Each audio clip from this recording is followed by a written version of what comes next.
Erythromycin iri mu itsinda ry'imiti yitwa antibiyotike, ikaba ari imiti yica ikanarinda gukura n'ikwirakwizwa rya microbe za bagiteri mu mubiri. Uyu muti uboneka mu byiciro bikurikira. Erythromycin iboneka ari ibinini bya miligarama 250 cyangwa miligarama 500. Erythromycin iboneka ari umuti w'ikivuguto w'abana ufite miligarama 125 wa mililitiro 5. Erythromycin iboneka ari umuti w'amavuta bashyira mu maso wa 0.5% ndetse no gusigwa ku ruhu wa 2%.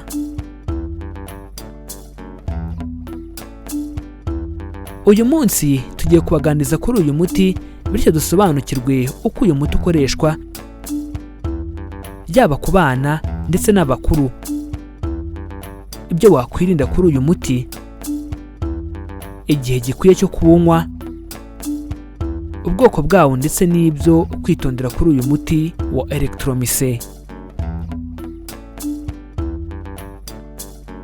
Reka mbanze bashimire ko mugiye kubana natwe muri aka kanya tubungabunga ubuzima bwacu, bityo murabizi ko abatabizi bicwa no kutabimenya, nanjye nkagira nti abatarabimenya bicwa nuko batarakora subscribe kuri iyi channel Mizero Media ngo bamenye ko kwirinda biruta kwivuza.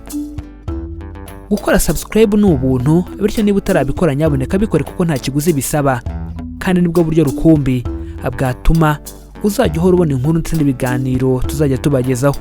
Ikindi kandi watubona ku mbuga nkoranyambaga zose. Kora like kuri Facebook, ufollowing kuri Instagram ndetse ufollowing kuri Twitter, ujya hashakirwa ugashakisha Mizero Media ubundi ukadukurikira.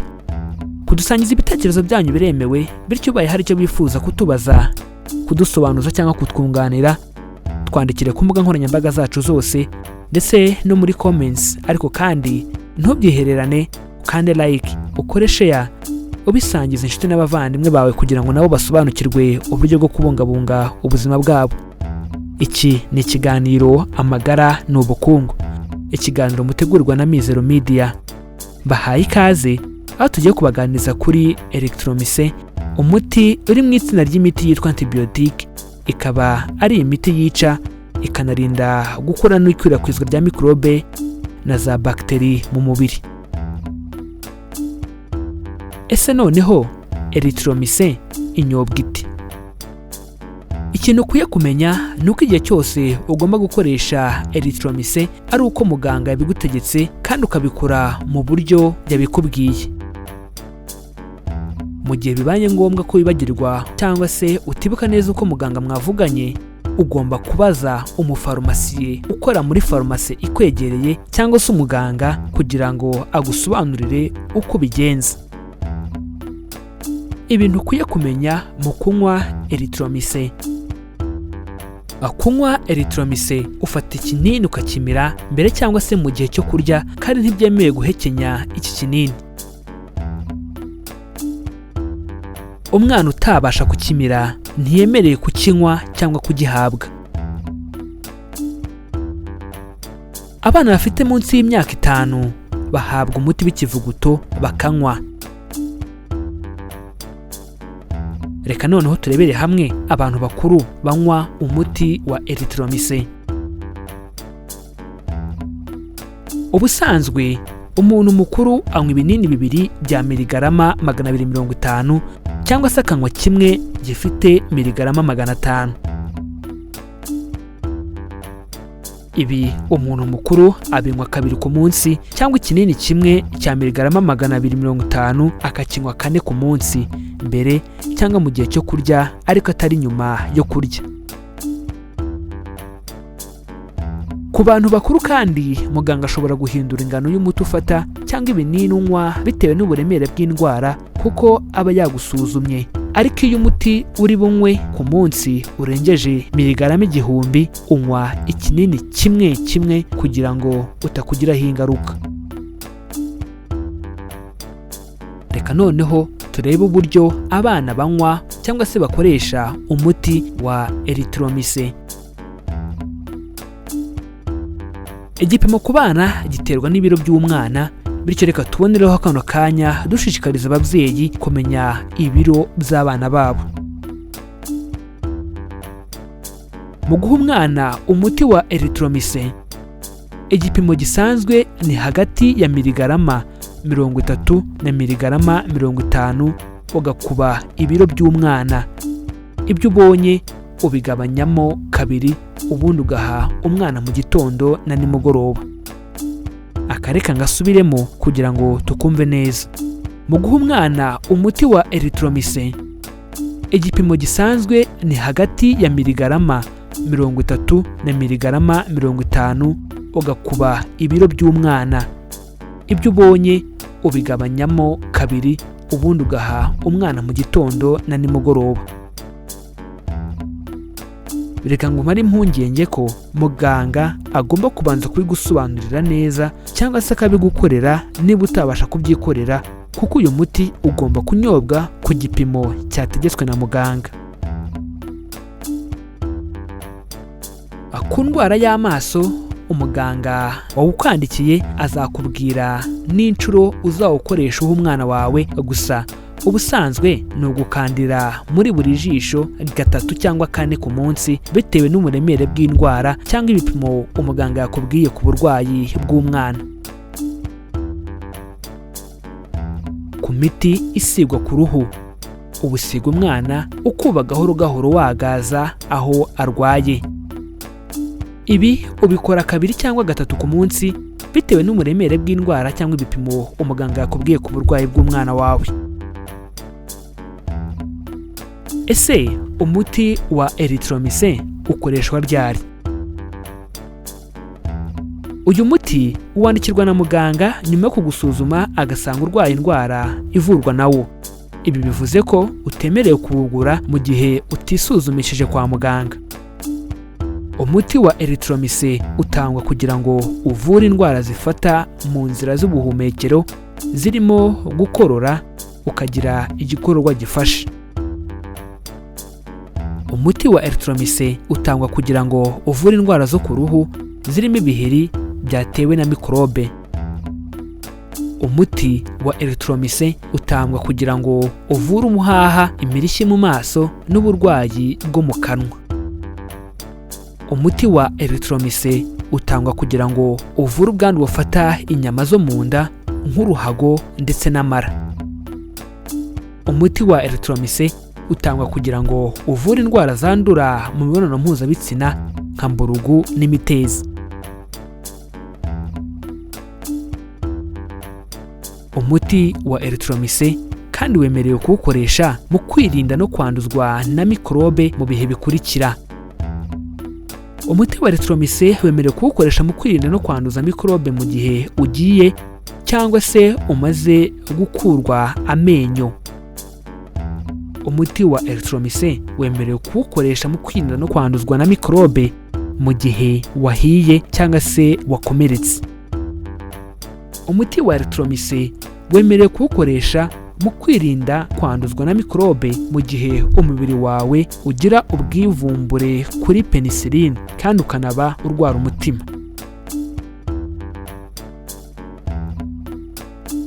Ese ni izihe ngaruka Erythromycin ishobora guteza ku buzima cyangwa ku mubiri wawe? Nk'indi miti yose, Erythromycin ishobora kugira ingaruka kandi zitari nziza nubwo atari ku bantu bose. Ugomba guhagarika gufata uyu muti, ubundi ukihutira kubibwira muganga ako kanya mu gihe usanzwe unywa uyu muti, ubundi ukibonaho ibi bimenyetso bikurikira. Ugomba guhagarika gufata uyu muti, ubundi ukanyarukira kwa muganga niba wibonaho ibimenyetso by'ubwivumbure budasanzwe bw'umubiri, ubwo ni allergie. Ugomba guhagarika gufata uyu muti, ubundi ukanyarukira kwa muganga niba wibonaho ibimenyetso by'ubwivumbure budasanzwe bw'umubiri, nk'uduheri ku mubiri dushobora kuba tunakurya, kubyimbagana mu maso no ku rurimi, kugira umuriro mwinshi, kubabara mu gatuza, kunanirwa guhumeka, nuramuka utagannye kwa muganga nyamara ugira ibi bimenyetso maze kubabwira mu gihe ukoresheje umuti wa Erythromycin, bishobora gukomera bikakuviramo uburwayi bukomeye. ukwiye kumenyesha muganga cyangwa farumasi ukwegereye mu gihe ibi bikurikira bibaye kandi bikaguhangayikisha mu gihe uri gufata cyangwa se uri gukoresha uyu muti wa Erythromycin. Mu gihe ukoresha umuti wa Erythromycin ukagira isereri, nyabuneka ukwiye kubimenyesha muganga. Mu gihe ukoresha umuti wa Erythromycin ubundi ugacibwamo, nyabuneka ukwiye kubimenyesha muganga. Mu gihe ukoresha umuti wa Erythromycin ubundi ukagira kugugarara mu nda, ukwiye kubimenyesha umuganga. Mu gihe ukoresha umuti wa Erythromycin ubundi ukaruka, nabwo nyabuneka ukwiye kubimenyesha muganga. Mu gihe bimaze kuvuga ubibonye kandi ugikoresha umuti wa Erythromycin, nyabuneka ihutire kumenyesha umuganga cyangwa farumasi ukwegereye kugira ngo agufashe gusobanukirwa impamvu. Ese noneho ni ibihe byo kwitondera kuri uyu muti wa Erythromycin?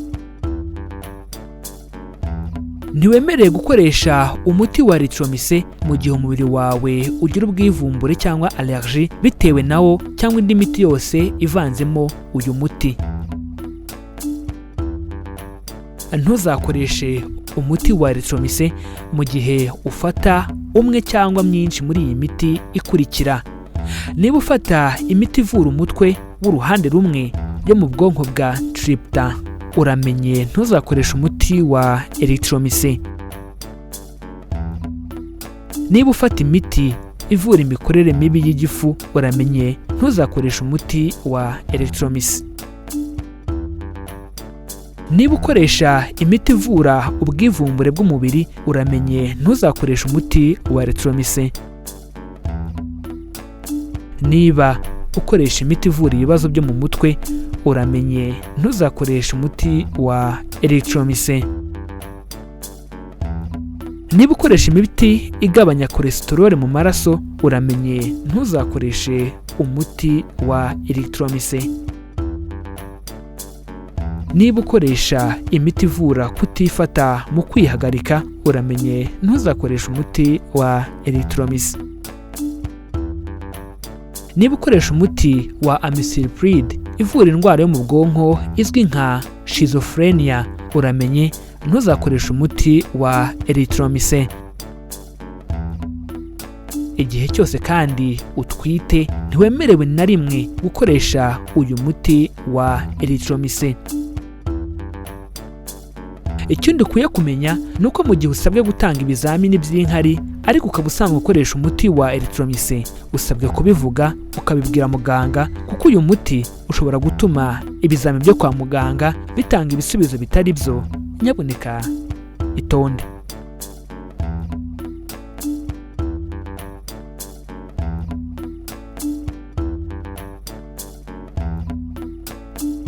Reka mbashimire kuba mwafashe akanya mukabana natwe tubungabunga ubuzima bwacu, aho twabaganirizaga ku muti wa Erythromycin, umuti uvura indwara ziterwa na bagiteri, bityo tumaze kumenya uko ikoreshwa yaba ku bana ndetse n'abakuru, ibyo wakwirinda kuri uyu muti, igihe gikwiye cyo kuwunywa, ubwoko bwawo ndetse n'ibyo kwitondera kuri uyu muti wa Erythromycin. Reka dusoze tubashimira kubana natwe, ariko tubibutse ko baca umugani mu Kinyarwanda bati abatabizi bicwa no kutabimenya, natwe tukagira tuti abatarabimenya bicwa nuko batarakora subscribe kuri iyi channel Mizero Media ngo bamenye ko kwirinda biruta kwivuza. Gukora subscribe ni ubuntu, bityo niba utarabikora nyabuneka bikore kuko nta kiguzi bisaba, kandi nibwo buryo rukumbi bwatuma uzajya uhora ubona inkuru ndetse n'ibiganiro tuzajya tubagezaho. Ikindi kandi watubona ku mbuga nkoranyambaga zose, kora like kuri Facebook, udufollowing kuri Instagram ndetse na Twitter, ujya ahashakirwa ugashakisha Mizero Media, ubundi ukajya ubona buri kimwe tubategurira. Kudusangiza ibitekerezo byanyu biremewe, bityo ubaye hari icyo bifuza kutubaza, kudusobanuza cyangwa kutwunganira, twandikire ku mbuga nkoranyambaga zacu zose muri comments, ariko kandi ntubyihererane, ukande like, ukore share, ubisangize inshuti n'abavandimwe bawe kugira ngo nabo basobanukirwe uburyo bwo kubungabunga ubuzima bwabo. iki cyari ikiganiro amagara n'ubukungu, ikiganiro mutegurwa na Mizero Media. Amahoro y'Imana abane namwe kandi tubifurije kugira ubuzima buzira umuze.